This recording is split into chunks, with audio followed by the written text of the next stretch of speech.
So Striker Pro for the CDI just sucks. End of story. Now interesting enough, Rage made a sequel which is called Striker Pro 2000. This game was for the Dreamcast and the original PlayStation. Now why would they call it Striker Pro 2000? Why not just Striker 2000? I mean, then everybody could just forget about this awful game. Anyway, on to our next game, since I had two. Yeah, Ultra CDI Soccer for the CDI.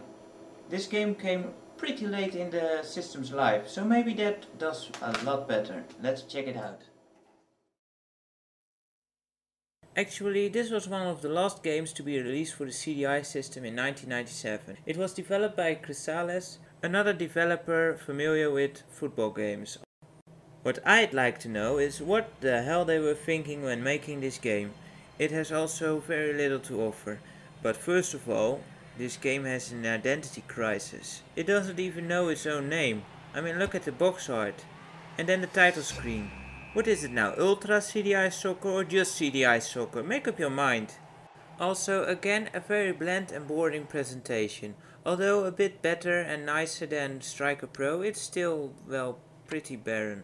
This game doesn't have a lot of options. Less even than Striker Pro. But hey, look. Commentary is in this game. Well, that might be nice. Let's just start the game and see what the gameplay is like. I hope you brought your reading glasses, since selecting a team is a pain in the ass. Look at the team names. Wow, these are so hard to read. Also, they're not international teams, they're just club names. I don't even know half of them. But I don't really follow football, so that's not surprising. Anyway, let's pick one. Alright, let's go. On the next screen, you'll find that this game actually has some more depth than Striker Pro when it comes to teams. You actually have some control over your squad in this game, and all the players have different abilities. That's a nice touch. Let's just see how it plays out now.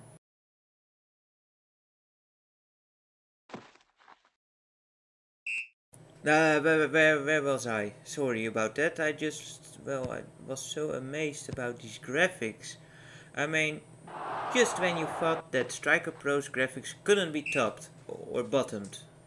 Yes, this game proves that that's quite possible, however. Well, at least they didn't reuse that annoying cheering sound. However, they just opted to have no background noise whatsoever, which is kinda strange all the same.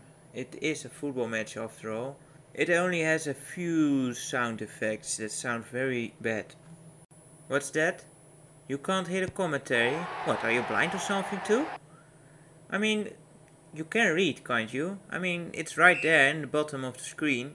Commentary for you. Great save. Well play. Yeah, that's very inventive of them. It really boggles my mind why there's nothing added to liven things up, like speech, for example. And then to think that this game also needs to load.